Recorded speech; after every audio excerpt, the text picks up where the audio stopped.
Ok, vamos a continuar con las derivadas.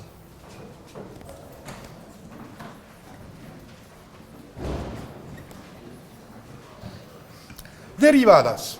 Entonces, la vez pasada trabajábamos con el problema de las funciones inversas.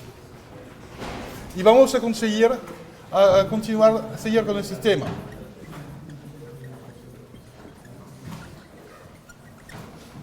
Funciones inversas. La proposición es la siguiente. Yo recuerdo la proposición.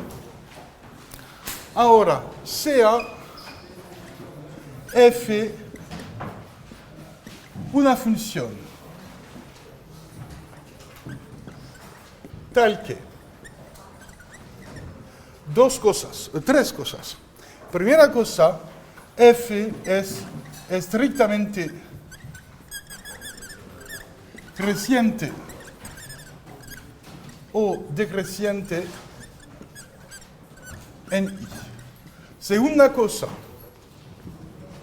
f es derivable en I. ¿Ok? Entonces, a partir de estas dos cosas, ya puedo decir un montón de cosas. Como f es estrictamente creciente o decreciente en I, ya sé que es inyectiva. Y como es inyectiva, ella define una biyección entre el intervalo I y su imagen. Además, sabemos que es derivable en I. Entonces es continua en I. Y como es continua, sabemos dos cosas. Sabemos que la imagen del intervalo I también es un intervalo, ¿ok? Por Bolzano. Y también sabemos que la función inversa es continua. Ahora vamos a añadir una tercera hipótesis, que es que f' no se anula en I. Y en este caso, entonces, yo puedo decir que la función inversa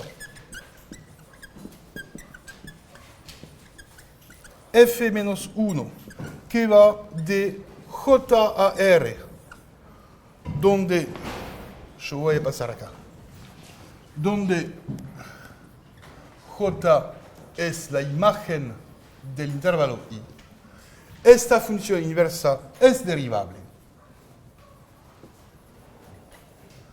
en J y su derivada es dada por la función inversa tiene como derivada en cada punto x sub 0 o x, o I, voy a escribir I porque es un punto de J, para todo I en J, tiene como derivada 1 sobre f' de f a la menos 1 de I. Y esto funciona porque f' nunca se anula. ¿Ok? Entonces tenemos el teorema de las funciones inversas.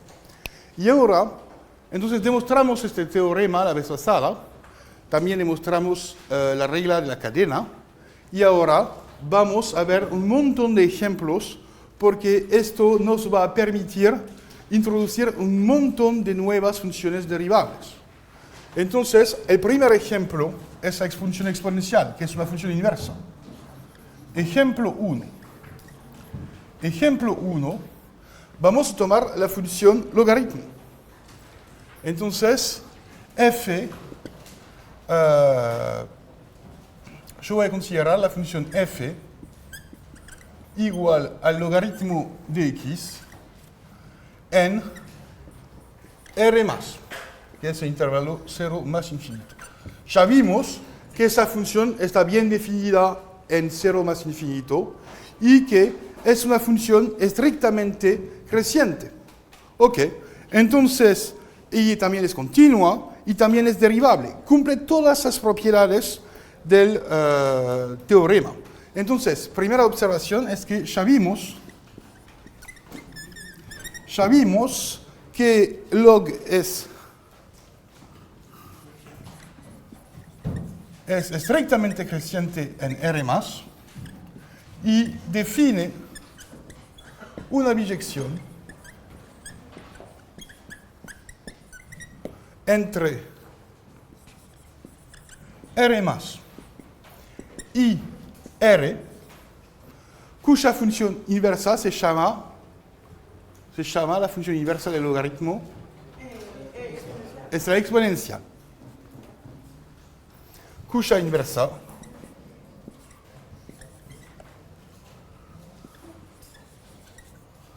es la función exponencial.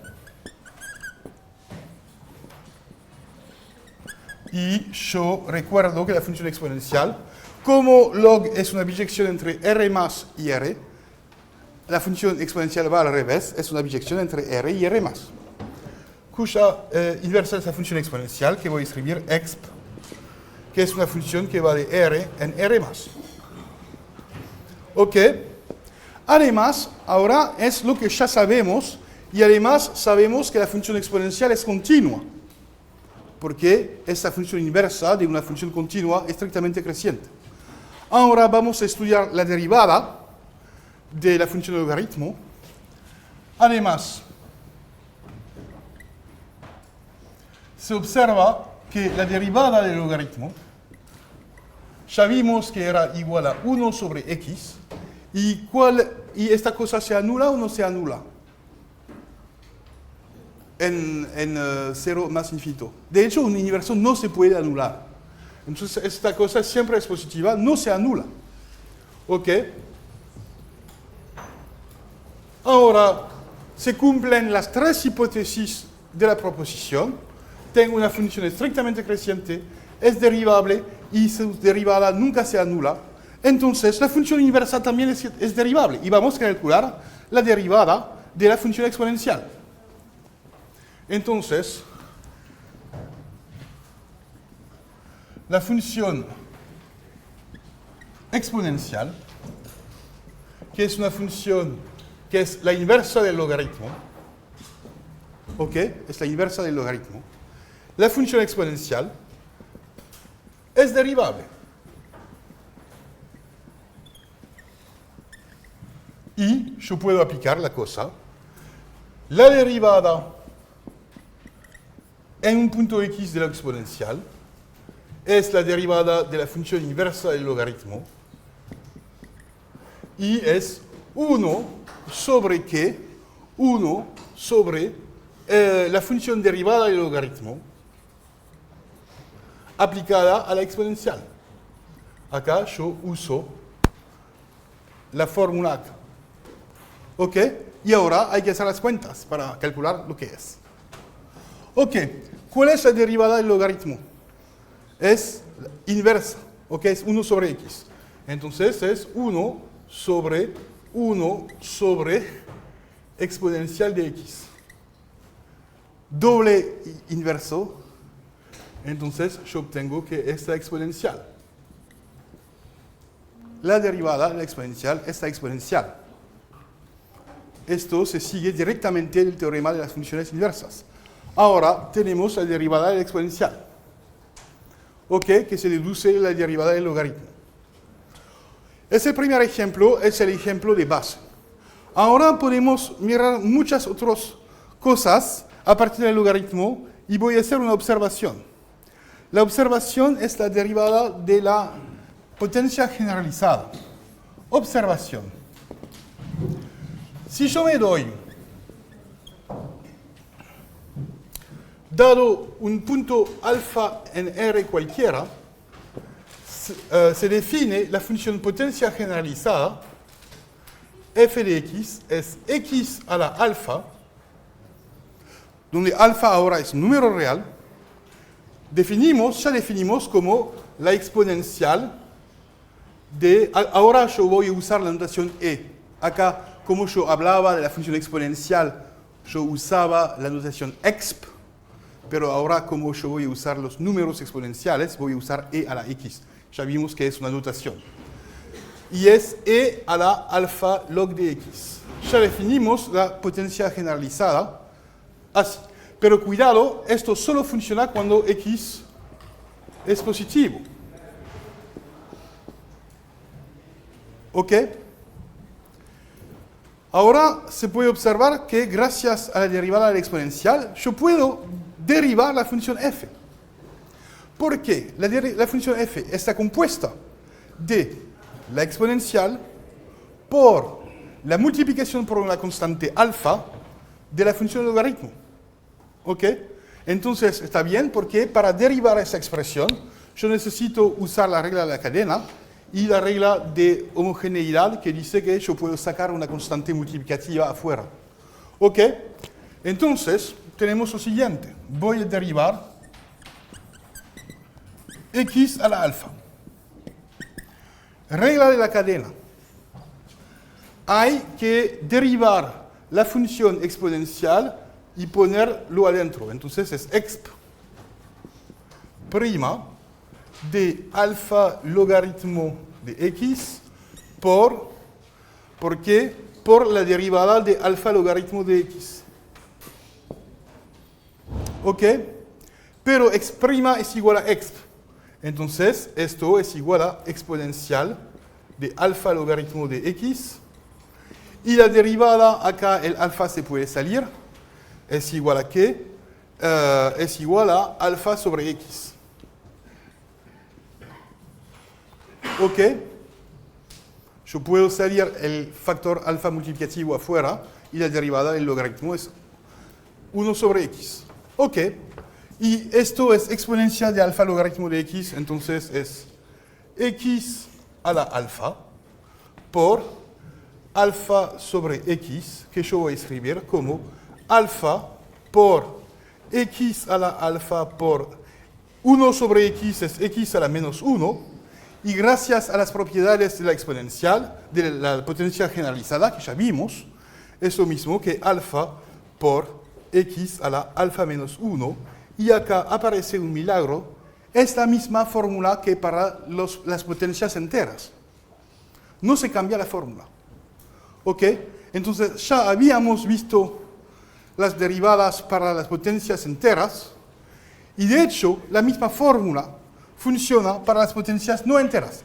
Pero cuidado, es si x es positivo, porque en el caso general yo no tengo derecho a escribir esta cosa si x no es positivo.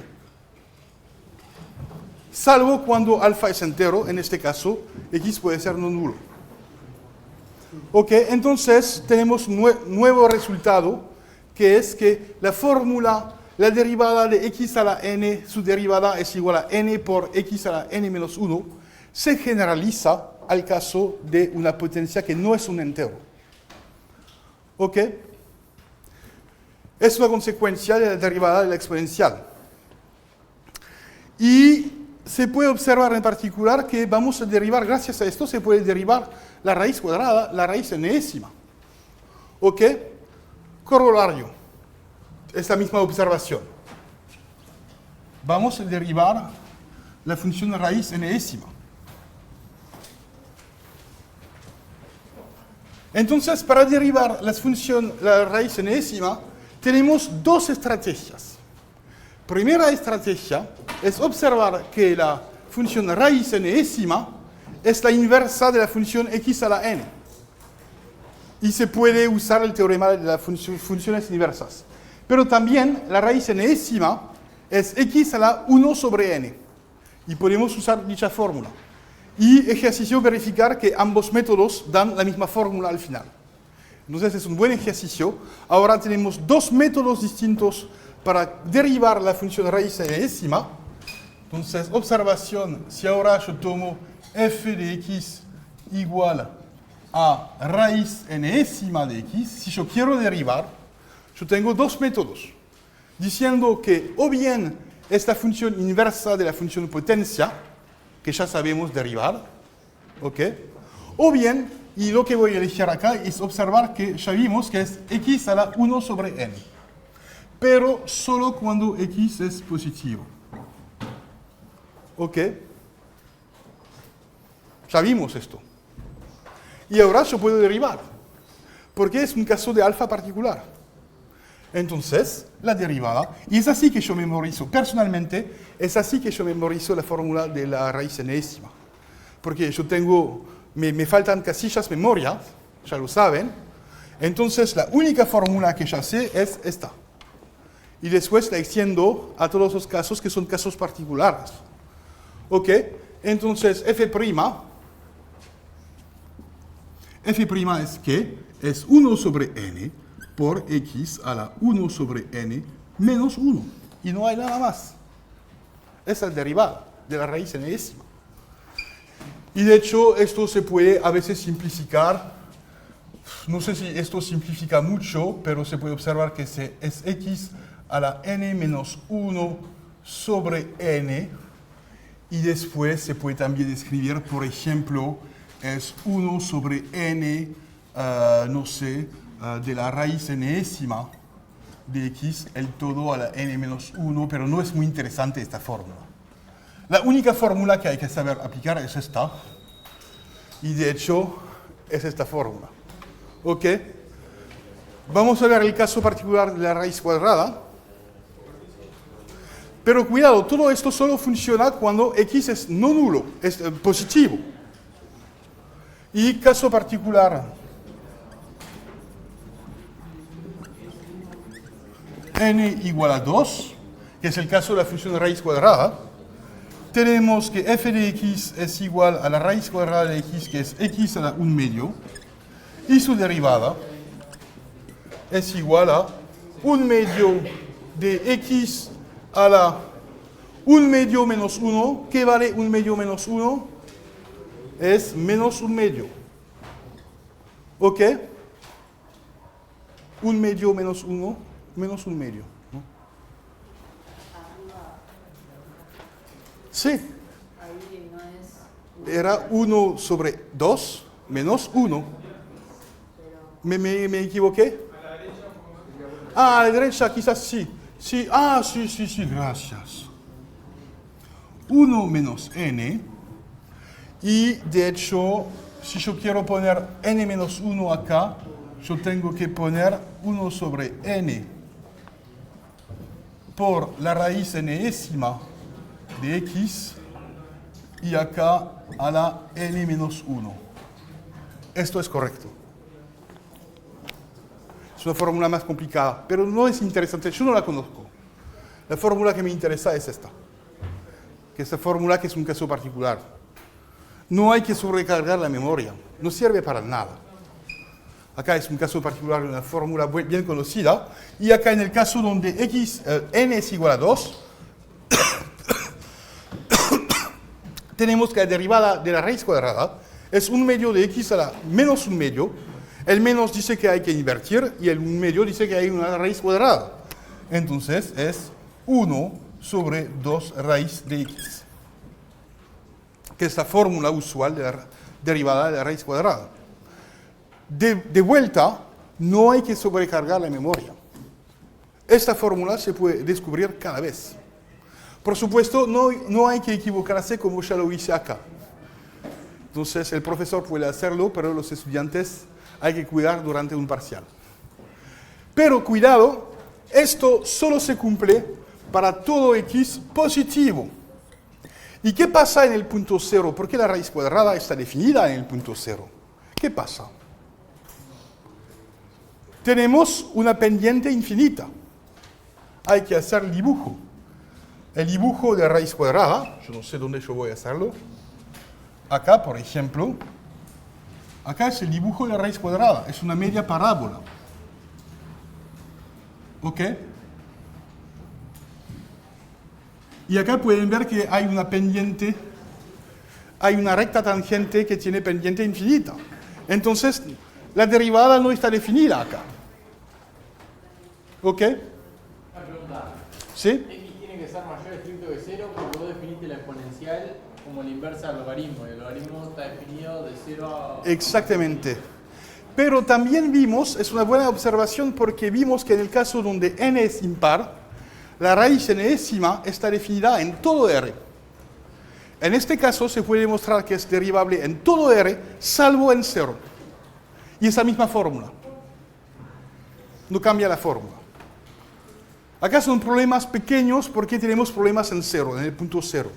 Tenemos una pendiente infinita y hay que cuidar a este problema. El problema nunca van a olvidar el problema si tienen una imagen clara de la forma de la función. Van a ver, acá hay una pendiente infinita, terminado, yo sé que no es derivable. ¿Ok? Y también se puede observar que esta fórmula no tiene sentido cuando x es igual a 0, porque estamos matando a gatitos acá, si x es igual a 0. ¿Ok? Entonces, es el caso. Entonces, pueden ver que el teorema de las funciones inversas ya nos da un montón de nuevas derivadas, gratis. Ahora vamos a hacer las funciones inversas de las funciones trigonométricas. Las funciones arcseno, arccoseno y arcotangente. Ok. Funciones inversas de las funciones trigonométricas. Entonces es mi segundo ejemplo, la función seno. Vamos a invertir la función seno.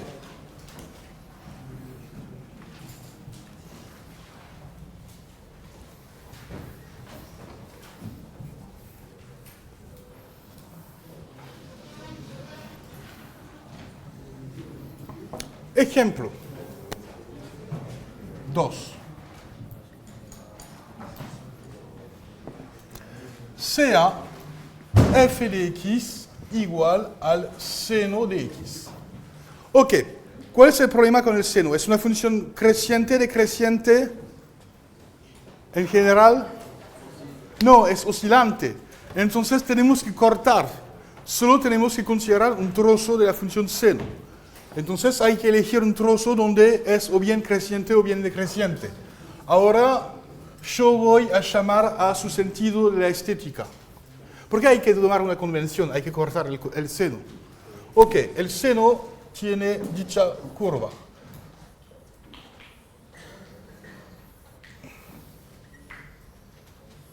Ok, me gustaría cortar esta gráfica en una parte donde tiene una variación monótona. Entonces, del punto de vista de la estética, ¿en qué partes estaría mejor cortar la...? Acá, yo tomaría entre este punto y este punto, ¿no? Es mi sentido de la estética. Es decir, entre pi sobre 2 y menos pi sobre 2, 0, yo sé que en este intervalo la función es estrictamente creciente. Ok, entonces, en el intervalo i igual a menos pi sobre 2, pi sobre 2. Por supuesto, se podría hacer el mismo trabajo, por ejemplo, en este intervalo. Tendríamos una función estrictamente decreciente y obtendríamos otra definición del arcseno que sería distinto. Pero los matemáticos tuvieron que elegir un intervalo particular y gracias a su sentido de la estética tomamos un intervalo centrado alrededor de 0. ¿Okay? Pero la razón solo es estética. Hay que cortar para obtener una función que es estrictamente creciente. ¿Ok? Ahora, f es estrictamente creciente en el intervalo i igual a menos pi sobre 2 y pi sobre 2. Entonces, define una biyección entre i y su imagen.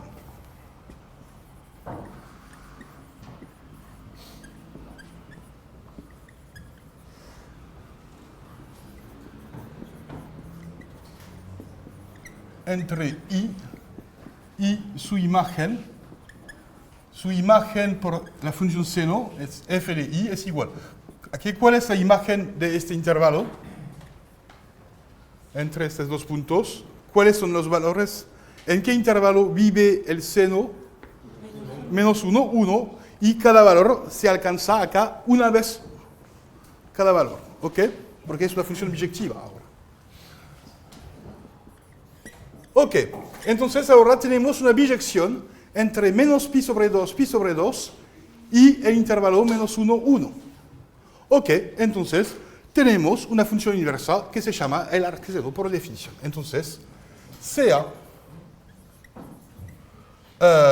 arcseno por definición es definido como la función inversa Es decir, es una función que va de menos 1, 1 hasta menos pi sobre 2, pi sobre 2. Acá hay que dibujar la función arcseno. Esa función arcseno, esta función inversa. Entonces, yo parto del seno solo en este intervalo. Acá es mi seno. Acá es un dibujo muy mal, voy a agrandar el dibujo. Entonces, el seno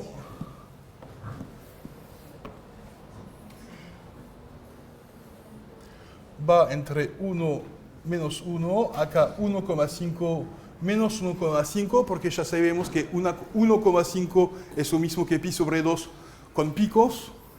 ¿Ok? Saben que pi es una excelente aproximación de 3, o al revés, si prefieren. Ok, acá tenemos una tangente igual a 1 y esto se estaciona, se va acá. Y acá, un poquito antes, tenemos algo así. Ok, es el seno. Entonces, si yo tomo la función inversa, que ahora es una función definida entre menos 1 y 1, que va entre menos pi sobre 2 y más pi sobre 2, es la función que ahora hace esto.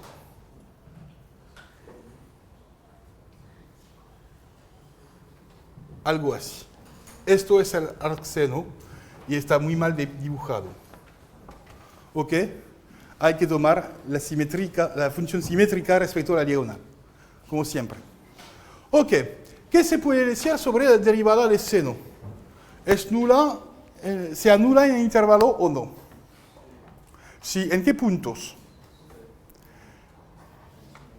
En menos pi sobre 2 y más pi sobre 2. Entonces, cuidado, ya sabemos que la función arcseno es continua. Entonces, esta función es continua. Arcseno es continua en todo intervalo menos 1 más 1. Pero no puede ser derivable en todo intervalo, porque tenemos problemas de derivadas nulas en el seno acá y acá. Entonces, lo que vamos a hacer, cuando se trata de estudiar la continuidad de arcseno, consideramos el intervalo cerrado, porque no hay ningún problema. Pero, por otro lado, cuando se trata de estudiar la derivabilidad de la función arcseno, vamos a restringir los intervalos. Y vamos a pasar a intervalos abiertos, ¿ok? Para evitar el problema de la derivada. Y, además, para todo x en el intervalo abierto, ahora, menos pi sobre 2, tenemos que la derivada de f, esta derivada del seno, es decir, es el coseno, y se observa que el coseno es positivo en esa parte. Y ahora, como excluí los extremos del intervalo, yo no tengo ningún problema más. Pero esto me permite deducir la derivada de arcseno solo en el intervalo abierto. Luego, y ahora, yo puedo deducir que para todo i en el intervalo menos 1, 1, acá voy a hacer las cuentas.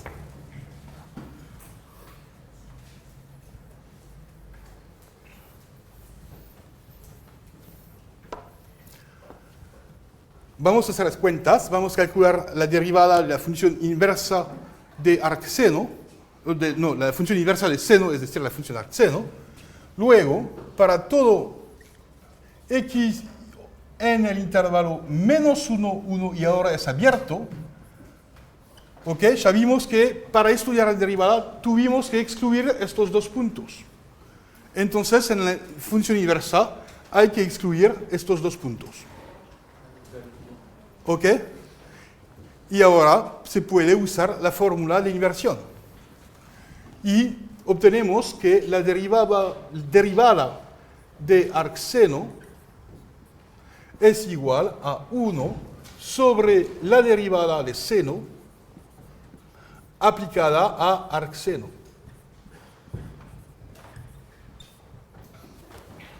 fórmula de las funciones inversas. ¿Ok? Y después hay que hacer las cuentas. Ok, ahora vamos a calcular. Ok, ¿cuál es la derivada de seno? Es coseno. Es coseno de arcseno de x. Ah, está mal, no se simplifica, no es cómodo, ¿no? Porque tenemos coseno sobre aplicado a arcseno. No se puede simplificar. Entonces el truco es observar que como el coseno es positivo, es igual a 1 menos a la raíz cuadrada de 1 menos seno. Se observa acá que en este intervalo tenemos que el coseno de x es igual a raíz de 1 menos seno cuadrado de x. ¿No es claro para ustedes? ¿Por qué esto funciona? Si yo pongo cuadrado es claro. Coseno cuadrado siempre es igual a 1 menos seno cuadrado. Pero como cos es positivo, se puede tomar a raíz cuadrada. Y acá yo uso la forma de mi intervalo. ¿Ok? Acá yo uso, pues, esta igualdad se cumple porque esta cosa es positiva. Entonces yo puedo reemplazar el coseno por raíz de 1 menos seno cuadrado. Entonces vamos a reemplazar coseno por esta fórmula.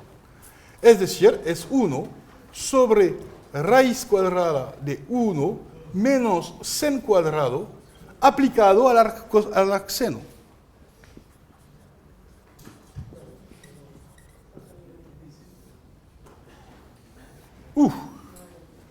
¿Ok? Sen cuadrado. Y ahora se puede simplificar, porque sabemos que el seno aplicado al arcseno es la identidad. Entonces esto desaparece y se obtiene la fórmula 1 sobre raíz de 1 menos x cuadrado para todo x en el intervalo menos 1, 1 abierto. Y acá pueden ver que esta función está bien definida en todo este intervalo. Porque en este intervalo x cuadrado es estrictamente menor que 1. Entonces la raíz nunca se anula ni toma valores negativos. ¿Ok? Y es la derivada de la función arcseno. ¿Está bien? Moraleja, si entienden bien ¿sí?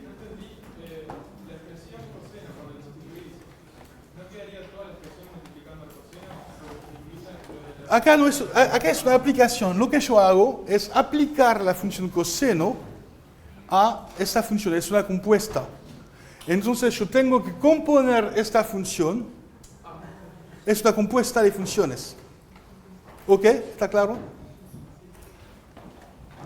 Y la notación cuadrado no tiene que poner ningún problema porque esto significa que es el seno de arcseno, el todo al cuadrado. Entonces es x cuadrado. ¿Ok? ¿Entienden? Entonces no es difícil. La moraleja es que esta fórmula no existe en mi cabeza. Cada vez que yo la necesito, yo la descubro de vuelta. Es un buen ejercicio reemplazar trucos de memorización que no sirven para nada por trucos que permiten trabajar el teorema de las funciones inversas. Cada vez que tienen que descubrir de vuelta la fórmula, pueden aplicar de vuelta el teorema de las funciones inversas, hacen en su cabeza pequeños razonamientos que son mucho más útiles que tener un libro entero de funciones derivadas en su cabeza, que no sirve para nada. ¿Ok? Es la moraleja de la historia. Ok, hicimos el seno, ahora vamos a hacer las cosas con el coseno. Acá esta función. Entonces, ¿y acá qué se puede interpretar? ¿Qué pasa en términos de tangentes acá, en estos puntos? Tenemos tangentes infinitos. Entonces, esa es la razón por qué no es derivable. Entonces, la función seno es derivable en todo intervalo menos pi sobre 2 y más pi sobre 2, pero la función arcseno solo es derivable en el intervalo menos 1 abierto, menos 1, 1 abierto. Porque acá tenemos tangentes con pendiente infinito. ¿Ok? Y si tienen el dibujo en la cabeza, van a ver inmediatamente que hay un problema acá. Y también se confirma con esta fórmula que no está definida cuando x es igual a 1 o menos 1. ¿Ok? Entonces, tenemos un montón de trampas, pero también tenemos un montón de evidencias que nos indican que acá hay una trampa. Si tienen el dibujo en la cabeza, miran que la fórmula no tiene sentido en menos 1 y 1, tienen dos trucos que les permiten decidir, cuidado, hay problemas en estos dos puntos. Ok, entonces, la moraleja es que tenemos una función continua en todo intervalo cerrado y derivable solo en intervalo abierto, que es la función arcseno. Vamos a hacer la misma cosa para la función coseno. Vamos a seguir el mismo modelo. Ejemplo 3, función coseno.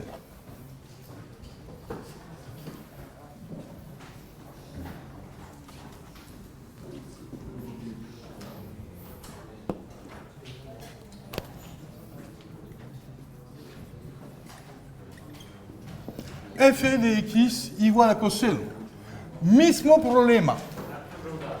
¿Sí? Allá cuando dijiste raíz cuadrada de 1 menos seno cuadrado de arcseno de x.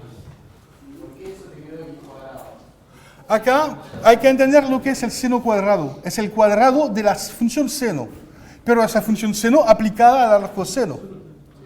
Cuando yo escribo sen cuadrado de algo, es lo mismo que sen de algo el todo cuadrado.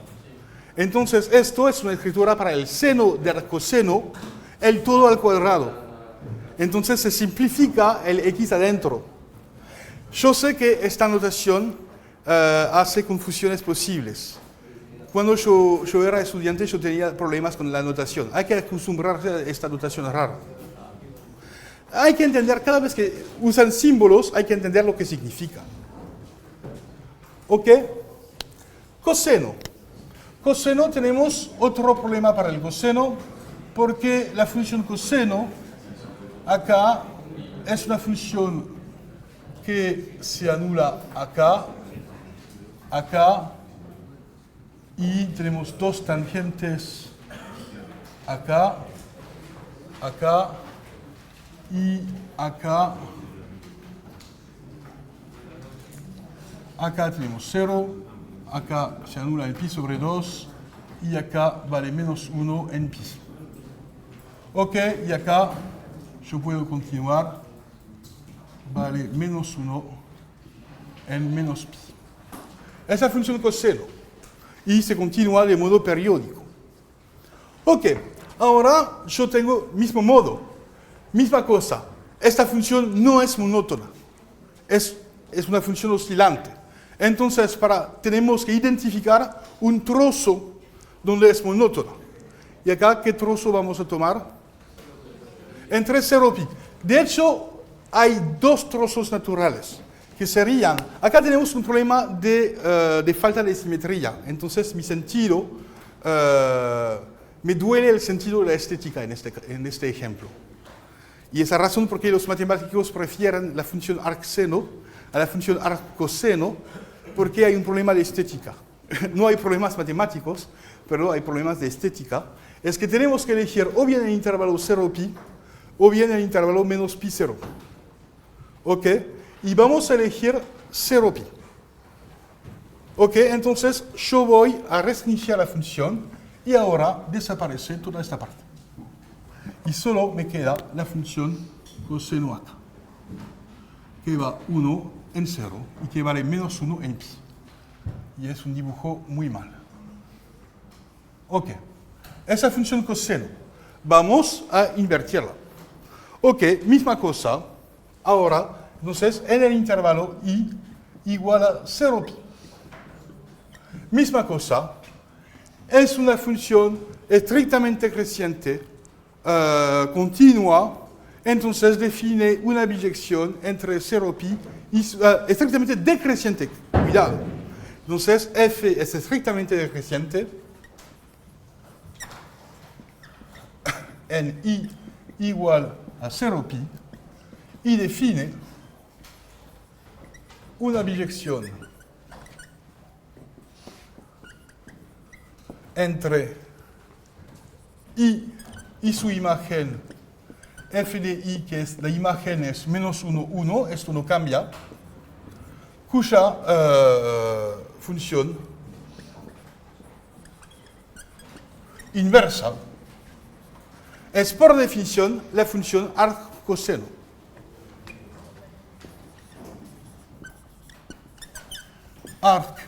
Arccoseno es igual por definición a la inversa de f y es una función definida del intervalo menos 1, 1 hasta el intervalo 0pi. Y cuidado, es una función decreciente, porque estoy haciendo la inversa de una función decreciente, entonces voy a obtener una función decreciente. ¿Ok? Entonces, el dibujo de la función arccoseno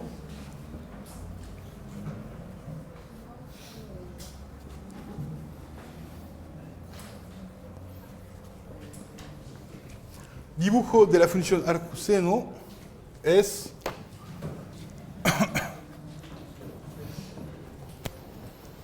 yo tengo ahora una función definida entre menos 1 y 1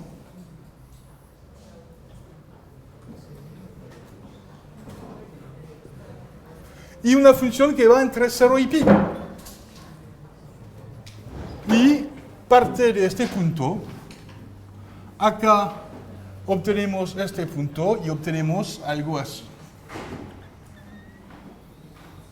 ¡Oh, la, la! Es horrible, realmente.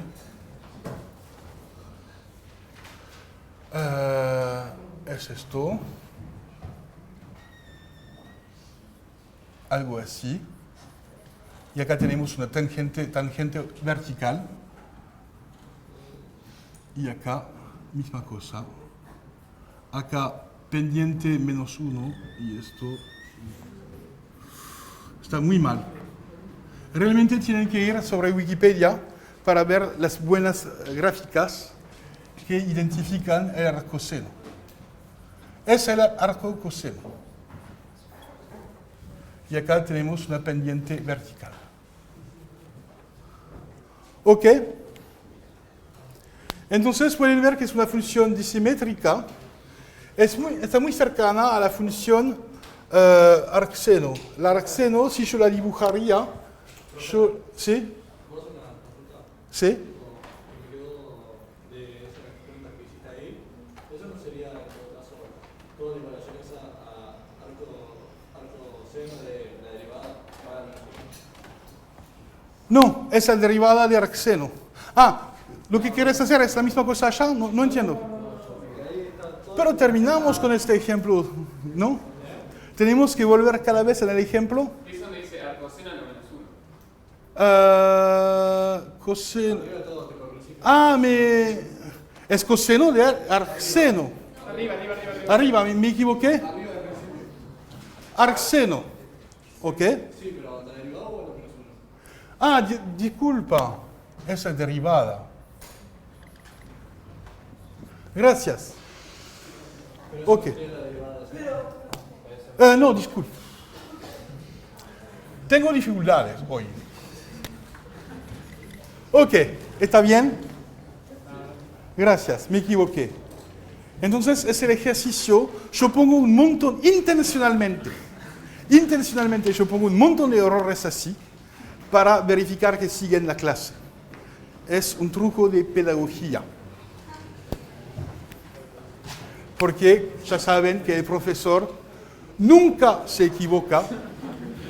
Es la primera regla de la enseñanza. Y la segunda regla es que en otro caso, véase la regla 1.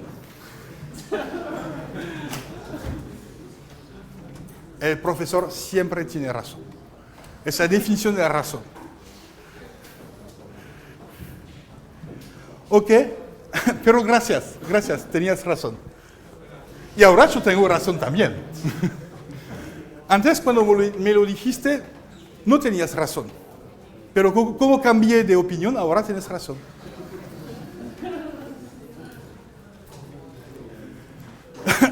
Ok, ahora vamos a hacer la misma cosa para el coseno y vamos a ver que hay el mismo problema. Es claro que la función coseno tiene derivada nula en los extremos. Entonces solo vamos a derivar en el intervalo. Entonces es claro que esta función, la función arc coseno, es estrictamente decreciente y continua en el intervalo -1, 1. Pero cuando se trata de derivar, tendremos un problema de pendientes infinitos debido a la existencia de derivadas nulas acá y acá. Entonces hay que restringirse al intervalo abierto. ¿Ok? Es exactamente la misma cosa, pero solo es derivable.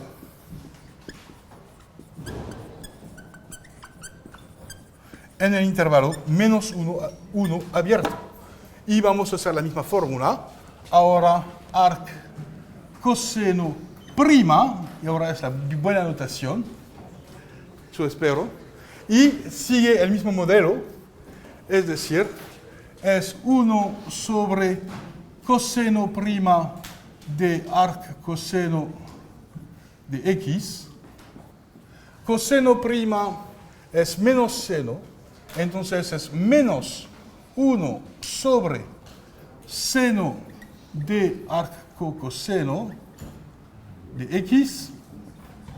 Y misma cosa, se observa que en este intervalo el seno es positivo.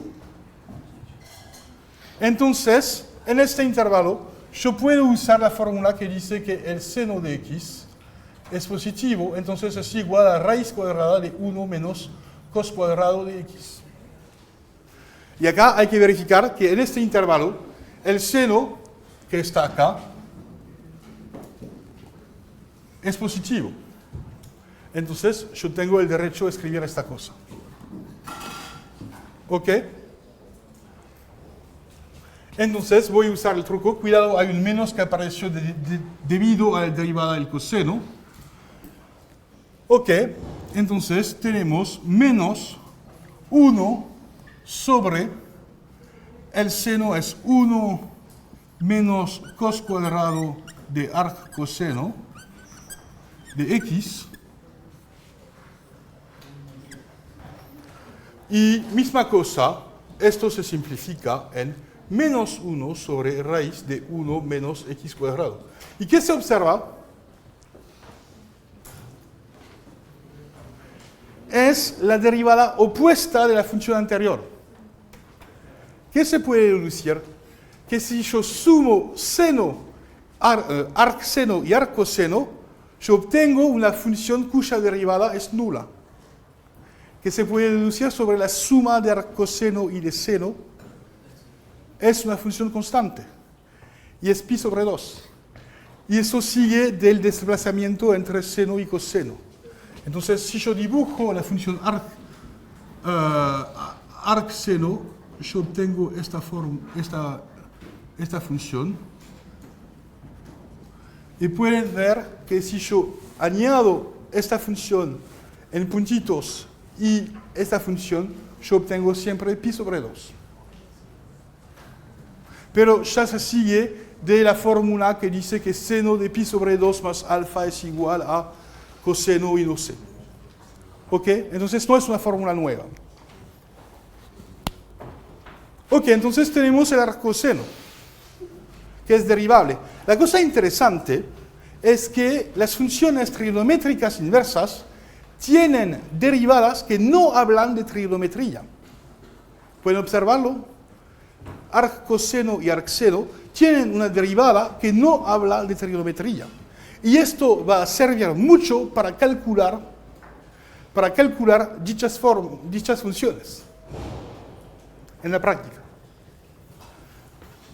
Porque de hecho, calcular un seno o un arc coseno es una cosa complicada, pero calcular esta cosa ya lo sabemos hacer.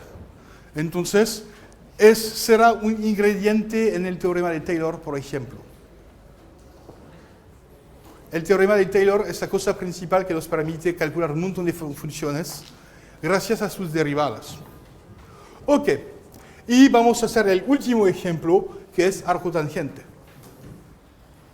Y así tendremos todas las funciones trigonométricas inversas.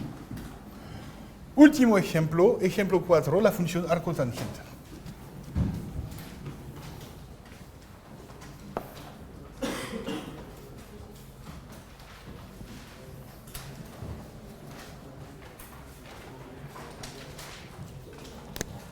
Oh, voy a hacer algo interesante. Ok, voy a tomar la función tangente y el problema es que la función tangente no está definida en todo R. Hay agujeros. Entonces solo voy a considerar la tangente entre menos pi sobre 2 y pi sobre 2.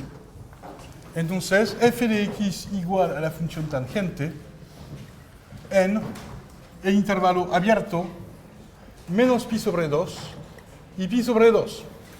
Ya vimos que la tangente en este intervalo, entonces tengo esto, 1, menos 1, menos pi sobre 2, pi sobre 2. La función tangente hace algo así. Acá tengo barras verticales. Y la función tangente hace algo así. Y tiende al infinito y a más infinito y menos infinito. ¿Ok? Esta función tangente. Entonces, del mismo modo, yo defino la función arco tangente. Acá es fácil, es universal, va entre... es una función definida a... ¿Cuál es la imagen de la tangente? El intervalo imagen de esta función. Es R. Entonces, la función arco tangente estará definida en todo R. Entonces, sea arco tangente igual a la función inversa de f, y que es una función que va de R en el intervalo menos pi sobre 2, pi sobre 2. Acá el dibujo es el dibujo simétrico.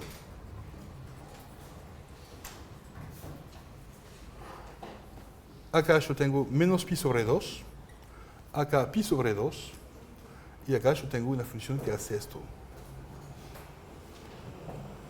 Tiende a pi sobre 2 cuando x tiende al infinito y tiende a menos pi sobre 2 cuando x tiende a menos infinito. ¿Ok? Claro. Y es una función continua. Pero también es derivable porque la derivada nunca se anula, la derivada de la tangente. Y se observa que tenemos que la derivada de la función f, que es la tangente. ¿Cuál es la derivada de la tangente? Tenemos dos fórmulas. Acá vamos a usarla con la tangente porque se va a permitir la simplificación. Entonces es 1 más tangente cuadrado de x. Ya vimos la fórmula en la clase anterior. Y es una cosa positiva. ¿Ok? 1 más un cuadrado terminado. Es una cosa positiva. De hecho, es mayor o igual a 1, siempre. Entonces es una función que no tiene valores por debajo de 1. Ok, entonces no tenemos problemas de derivada. Luego, tenemos la derivada de la función arco tangente, que es arco tangente derivada de x es igual a que 1 sobre la derivada de tangente aplicada al arco tangente de x. Y esto, ahora es fácil, es 1 sobre 1 más tangente cuadrado de arco tangente. Y esto se simplifica en 1 sobre 1 más x cuadrado, derivada de la función arco tangente. ¿Ok? Entonces, es una función muy importante. Ahora, yo no sé qué hora es. Entonces, es 9. Yo podría comenzar el próximo tema, pero lo que me gustaría es hacer un poquito de historia. Porque hicimos un montón de cuentas hoy y vamos a ver que esta función es súper importante en la matemática. La función arcotangente, al menos para los matemáticos, porque es la función mágica que nos permitió en la vida real calcular el valor de este misterioso número que se llama pi. Es el truco que nos permite calcular el número pi. ¿Ok? Voy a explicar un poquito cómo se puede usar esta función para calcular el número pi.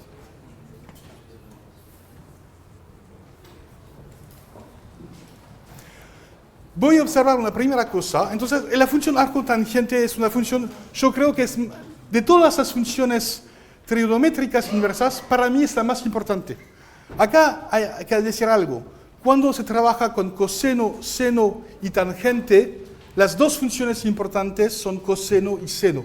Y tangente es el pequeño hermano, ¿ok? Es solo una función derivada a partir de coseno y seno.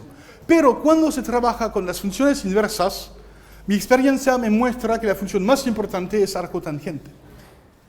Y arcoseno y arcseno son funciones torpes en comparación con la función arcotangente y voy a explicar por qué. Esto viene, entonces, hay un gran problema que viene de la antigüedad, que es cuál es el valor de este famoso número.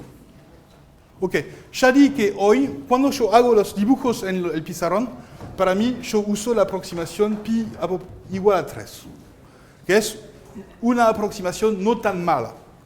Pero gracias al análisis, ahora tenemos las herramientas para obtener mejores aproximaciones. Ok, y vamos a observar el truco de máquina. Entonces voy a hablar de fórmula de máquina. No era previsto en mi plan, pero es el tiempo para hacerlo. Ok.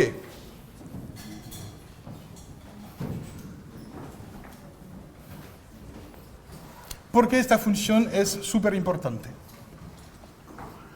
La observación, por supuesto, las propiedades de la función arcotangente se deducen por inversa de las propiedades de la tangente. Entonces, las fórmulas de adición, etcétera, vamos a ver que se deducen. Por ejemplo, propiedades, entonces observación. ¿Cuál es el valor, la tangente de pi sobre 4? La tangente de pi sobre 4 es el coseno de pi sobre 4 dividido, no, el seno dividido por el coseno. ¿Cuál es la ventaja de tomar pi sobre 4? ¿Cuál es la particularidad del coseno y del seno de pi sobre 4? Son iguales, entonces la tangente es igual a 1. Por inversa, yo tengo que la arcotangente de 1 es igual a pi sobre 4. Lo que dice es que si yo sé calcular la función arcotangente, yo sé calcular pi. ¿Claro? Yo sé calcular pi sobre 4, pero es claro que si yo sé calcular pi sobre 4, multiplicando todo por 4, yo obtengo pi. Entonces, el problema es cómo calcular bien esta función. Y de hecho, hay un montón de cosas que permiten verlo.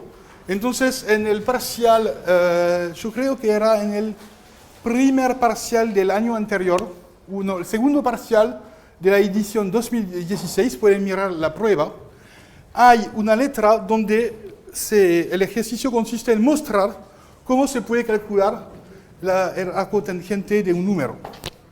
Y de hecho, el arcotangente, voy a usar una serie, no saben, normalmente no pertenece al programa, pero son cosas importantes. Entonces voy a anticipar sobre una cosa afuera del programa. ¿Quién sabe lo que es una serie? Hay más. Es una suma infinita, gracias. Entonces, arcotangente de x, hay una fórmula que permite calcularla. Es la suma infinita de n igual a 0 a 1, más infinito, de x a la 2n más 1 por, si yo creo bien, es 2n más 1 y acá es, acá yo me olvidé la fórmula. es 2n, hay una factorial que aparece. No hay nadie que tiene un celular para acordarme la fórmula porque yo estoy improvisando.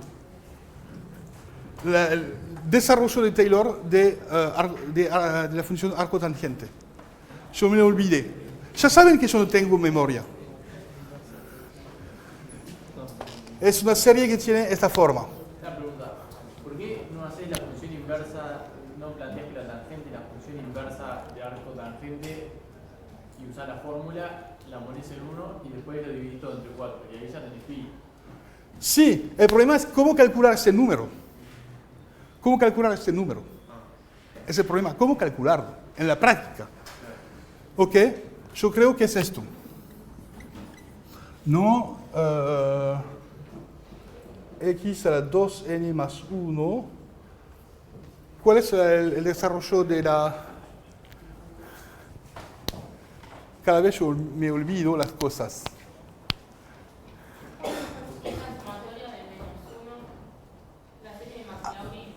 Ah, ok.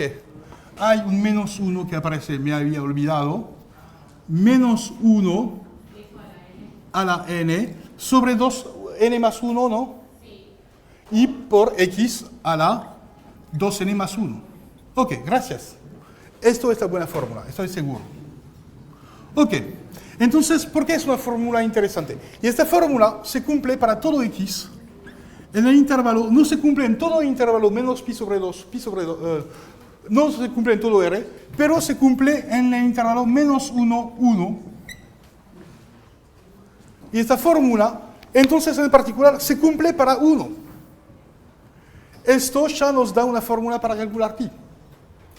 Entonces, con esta fórmula yo obtengo que pi sobre 4 es igual, si yo reemplazo x por 1, es la suma de n igual a 0 al infinito de menos 1 a la n sobre 2n más 1, que se puede desplegar en, cuando n es igual a 0, esto vale 1, menos 1/3, más 1/5, menos 1 sobre 7, más 1 sobre 9, es una serie telescópica. Y esta cosa nos da un primer método para calcular pi. ¿Ok? El problema es que esta serie es súper lenta. Es decir, que para calcular 2 dígitos de pi, necesitamos, no sé, quizás calcular 100 términos de la serie. No vale la pena. Entonces, los matemáticos inventaron trucos para acelerar la convergencia de la serie. Y voy a mostrar un truco. El truco, todo el objetivo de esta parte es mostrar cómo se puede calcular pi, y voy a mostrar un método que ya usé para calcular más de 1 millón de dígitos de pi. Es un método que funciona muy bien en la práctica. Si programan bien, van a obtener un programa que calcula un montón de dígitos de pi. Es el método histórico de máquina. Todo esto para mostrar que es una función súper importante. Ok. Tenemos pi sobre 4, que es igual a esto.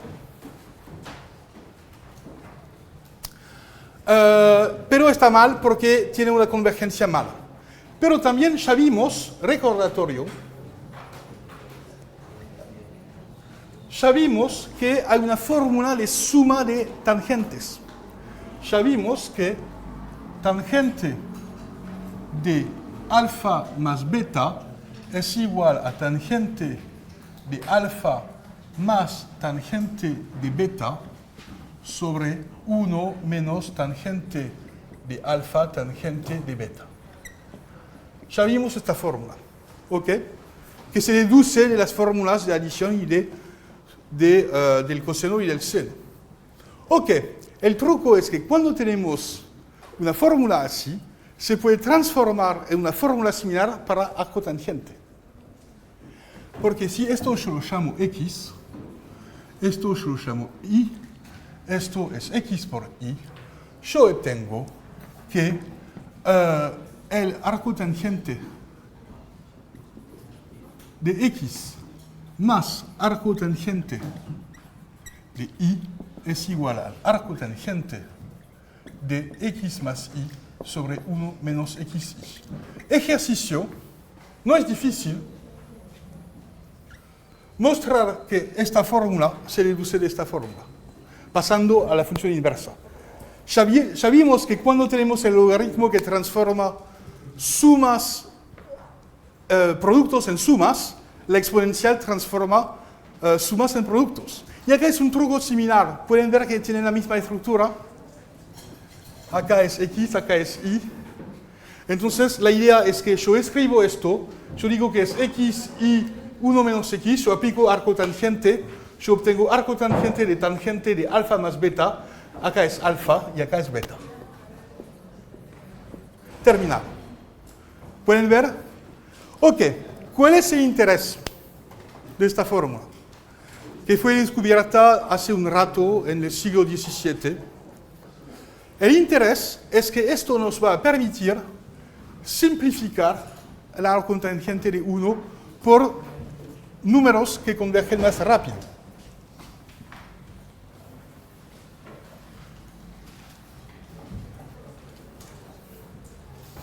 Por ejemplo, voy a añadir, el juego es identificar dos números x e y, tales que esta expresión vale 1.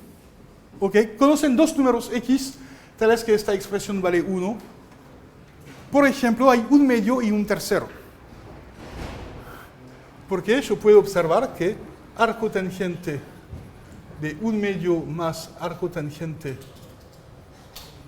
de un tercero es igual a, usando mi fórmula, arco tangente de un medio más un tercero sobre 1 menos un medio por un tercero, ¿ok? Ahora hay que calcular. Un medio más un tercero es 5 sobre 6. Un medio por un tercero es 1 sobre 6. 1 menos 1 sobre 6 es 5 sobre 6.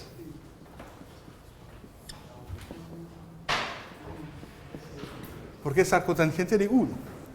¿Cuál es la ventaja? Tenemos una segunda fórmula para calcular pi.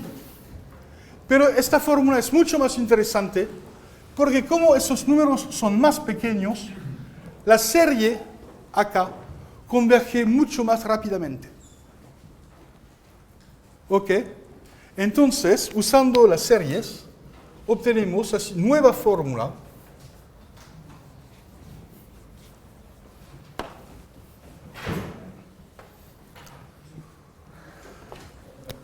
Obtenemos que pi sobre 4 es igual a, sobre 4 al arco tangente de un medio más arco tangente de un tercero. Y ahora yo puedo usar esta fórmula dos veces, para un medio y para un tercero.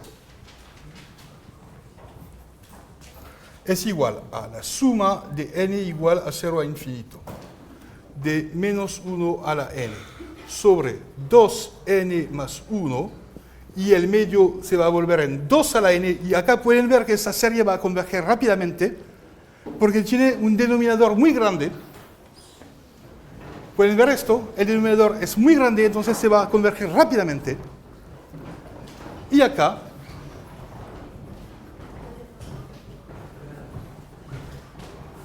misma cosa, 3 a la n. ¿Pueden ver que esta también va a converger rápidamente? Pueden hacer las cuentas si calculan menos de 100 o 1000 iteraciones de esto, van a obtener casi, no sé, 1000 dígitos de pi. Y después, iterando el truco, usando exactamente el mismo método, John McKean, en el siglo XVII o XVIII, John McKean, no me acuerdo, descubrió, iterando la fórmula, una fórmula muy interesante, que es pi sobre 4, es decir, ahora el juego consiste en reducir el tamaño de este número y de este número, para obtener series que convergen más rápido. ¿Cuál es el interés? Cuando él vivía, este tipo, John McKean, no tenía calculadora. Y él quería obtener los dígitos de pi a mano. Y es el único método que él tenía. Entonces él descubrió esta fórmula, que es 4 arco tangente de 1 sobre 5 menos arco tangente de 1 sobre 239, que es la fórmula más sencilla que conocemos para calcular pi. No hay fórmula más sencilla y es muy efectiva. Funciona muy bien, no es la más rápida.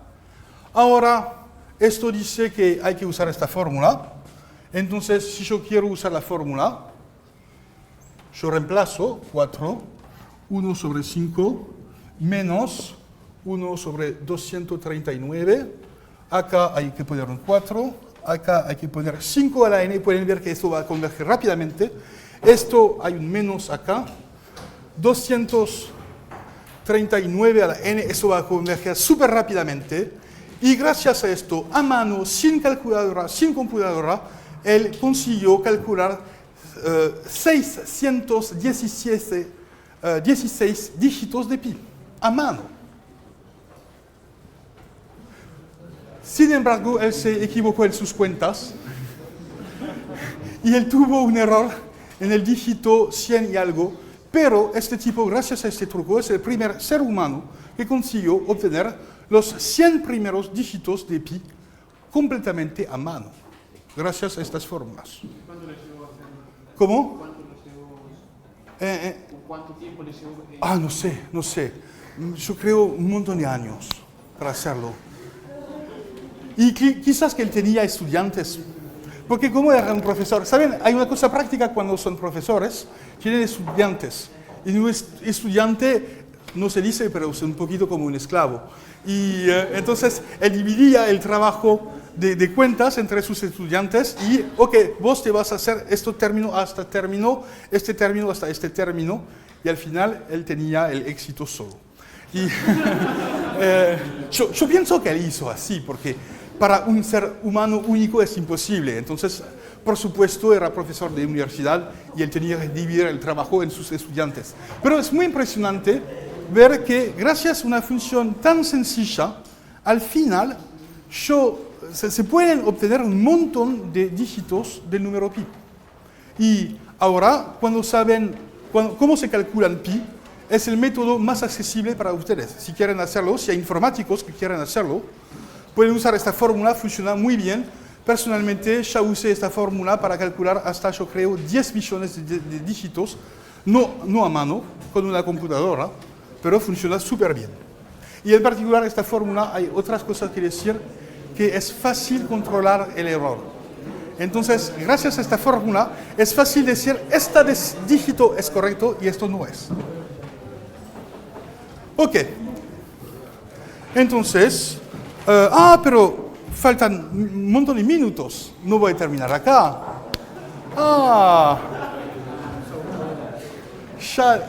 Ya vi.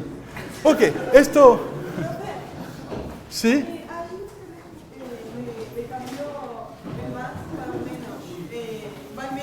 Sí, porque acá puse 4 arco tangente de 1 sobre 5 menos arco tangente de 1 sobre 239.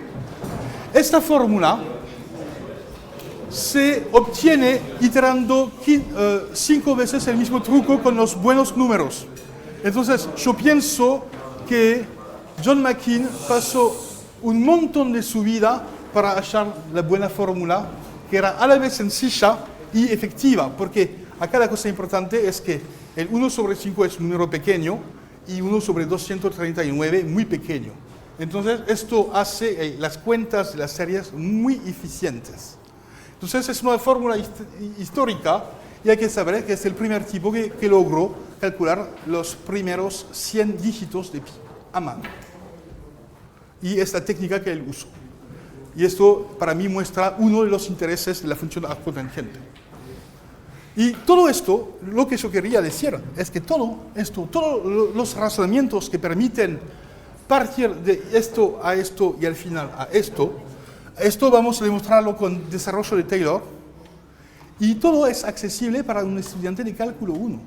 Entonces, no solo pueden entender la fórmula, pero también pueden entender el razonamiento que muestra que esta cosa calcula pi sobre 4 y no otro número, que es muy importante para ustedes. Es decir, ahora tenemos bastantes herramientas para hacer cosas. Ok, entonces, y ahora yo pienso que hay que terminar ahora y la próxima vez vamos a hablar de extremos reactivos. Gracias.